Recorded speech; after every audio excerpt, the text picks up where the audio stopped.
I'm having so much fun reading these excerpts from Hobbes aloud that I'm going to keep doing it and commenting on it as I go. Well, here we are, chapter 13 of Leviathan. This is it. This is the real stuff. This is the gold. Chapter 13, infamous chapter 13 of Hobbes' Leviathan. This is a nasty, poor, solitary, poor, nasty, brutish, and short chapter. Chapter 13 of the natural condition of mankind. What are we like in the state of nature? This idea of the state of nature becomes very, very important as we move into modern liberalism. Of the natural condition of mankind as concerning their felicity, happiness, and misery.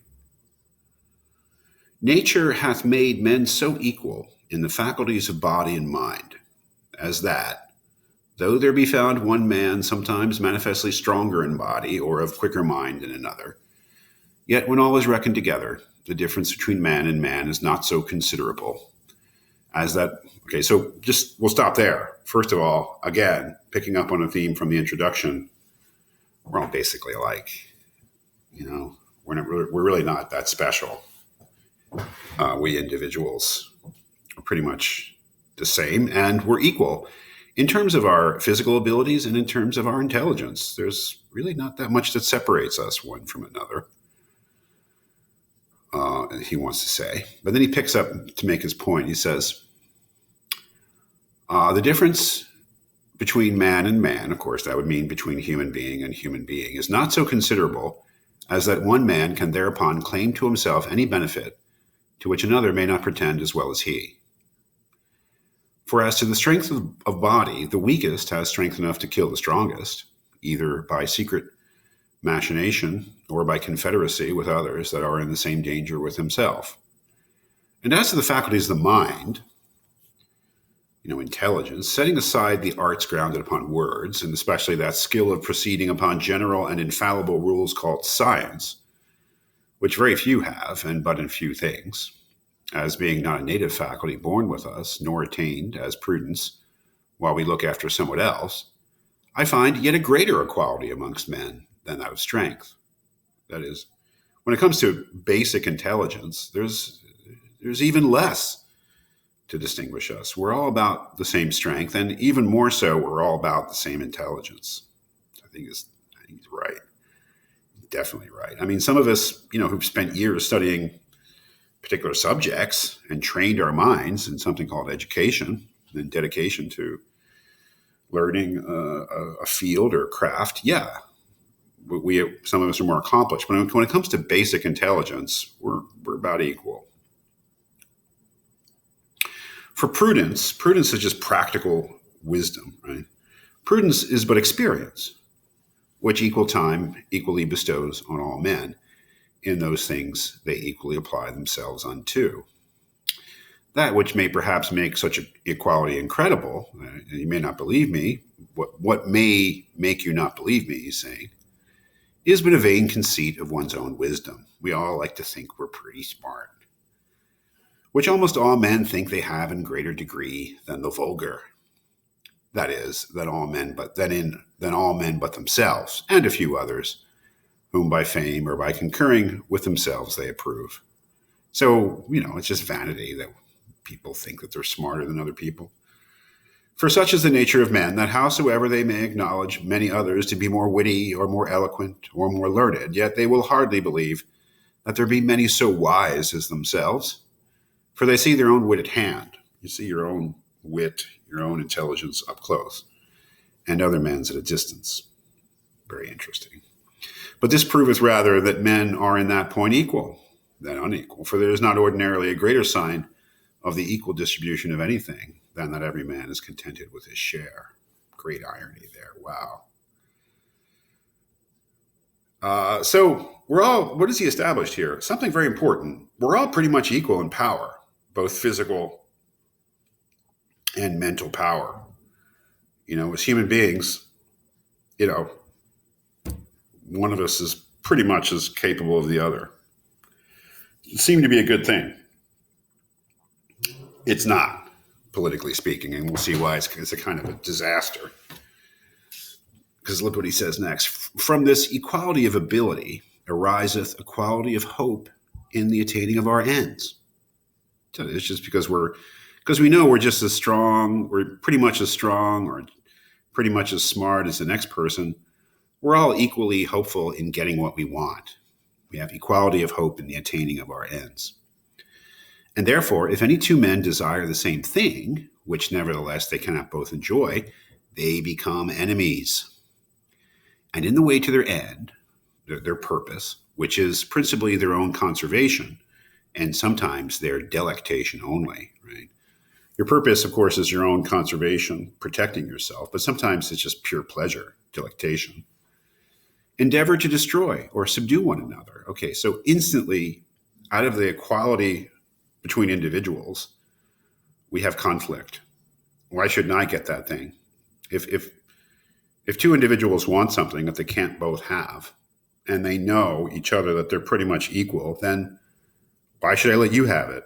I have just as much a chance. That this equality and ability joined with our passions, our desires, leads to conflict between individuals. And from hence it comes to pass that where an invader hath no more to fear than another man's single power, if one plant, sow, build, or possess a convenient seat, others may probably be expected to come prepared with forces united to dispossess and deprive him, not only of the fruit of his labor, but also of his life or liberty. And the invader, again, is in the like danger of another. Already, things are getting kind of depressing here. Okay, we're all equal in ability, but that just means that there's going to be conflict because we know that the next person is not any more formidable than ourselves. If we are driven by our selfish desires, which seems to be already the tacit assumption, then we're bound to come into conflict. We're bound to come into conflict. If somebody else has something that we want, what's stopping us from trying to get it? He's describing the state of nature here, right?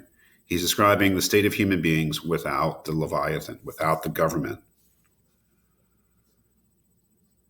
And from this diffidence of one another, this distrust, this fear we may have of each other, but certainly distrust of each other, there is no way for any man to secure himself so reasonable as anticipation. That's a great line. You have to read it several times before you understand what he's getting at. There is no way for any man to secure himself so reasonable as anticipation. I want to conserve myself, my life, my health, perhaps the things that I have. There's no way for me to do that more reasonable than to anticipate that somebody else is going to try to take it away and to move before they do, is what he's getting at. That is, by force or wiles, to master the persons of all men he can, so long till he see no other power great enough to endanger him. And this is no more than his own conservation requireth, and is generally allowed. If I'm thrust into the midst of selfish beings whom I know will stop at nothing to take whatever I have, then I can't be blamed if I act first and try to subdue them, to try to prevent my own destruction, basically by destroying them. It's really quite something that he's saying. Also, because there be some that, taking pleasure in contemplating their own power in the acts of conquest, which they pursue farther than their security requires, if others that otherwise would be glad to be at ease within modest bounds should not by invasion increase their power, they would not be able long time, by standing only on their defense, to subsist. It's almost as if he's saying that given the fact that human beings are selfish and competitive and we're all equal, even if we're not particularly greedy, even to protect ourselves in the basic, moderate amount of things that we want, it may be the most rational thing to do to conquer others, because otherwise we'll be conquered. It's a very, very cynical view, obviously. And by consequence, such augmentation of dominion over men being necessary to a man's conservation, it ought to be allowed him. Basically saying there's no blame in that sort of condition where you're subject and you're vulnerable to the acts of depredation of other individuals, it's okay to treat them, to try to subdue them, to try to overcome them, to try to prevent the threat. Again, men have no pleasure, but on the contrary, a great deal of grief in keeping company where there is no power able to overawe them all. It's another that goes back to Dante, right? Needs to be somebody in charge. If no one's in charge, we won't be happy. We need somebody who's bigger and more powerful than us to keep us all in awe, to overawe them all. You see how he's setting up the argument for a strong state, for a strong government. For every man looketh that his companion should value him at the same rate he sets upon himself, and upon all signs of contempt or undervaluing naturally endeavors, as far as he dares, which amongst them that have no power, to keep them in quiet is far enough to make them destroy each other, to extort a greater value from his contemners by damage and from others by the example. It's almost like he's describing drunks at a party, like ugly. If you've ever been at a drunken party where things turn ugly and fights start to break out, this is what it reminds me of. It's people take offense at tiny little things, and he's saying that's the state of nature, man. That's the state of lawlessness, when everything breaks down. So that in the nature of man, we find three principal causes of quarrel. First, competition. Second, diffidence. Thirdly, glory. Competition is obvious. Diffidence, again, means fear that the other will do something bad to you. And thirdly, just glory, for just people who enjoy domination and being powerful. That these are all principal causes of quarrel between individuals. The first, competition, maketh men invade for gain. The second, for safety, because we fear others, right? That anticipation. And the third, for reputation. The first use violence to make themselves masters of other men's persons, wives, children, and cattle. The second, to defend them. The third, for trifles, as a word, a smile, a different opinion, and any other sign of undervalue, like you disrespected me and now we're going to fight, some nonsense like that, either direct in their persons or by reflection in their kindred, their friends, their nation, their profession, or their name. Or you said something bad about the USA, or you said something bad about the Eagles or Temple, so I'm offended, kind of nonsense we deal with. It's what human beings are like, apparently, according to Hobbes.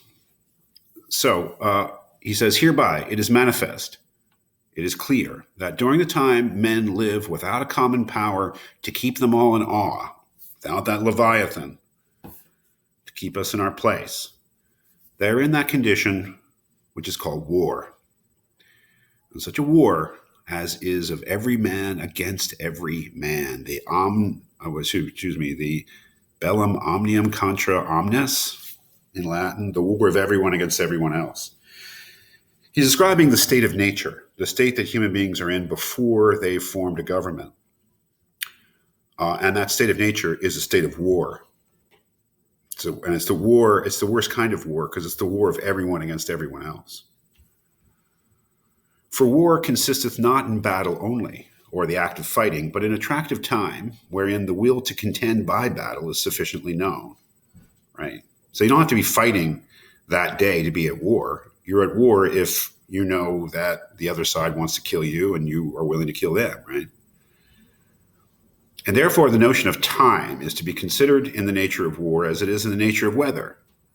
For as the nature of foul weather lieth not in a shower or two of rain, but in an inclination thereto of many days together, so the nature of war consisteth not in actual fighting, but in the known disposition thereto. During all the time there is no assurance to the contrary. All other time is peace.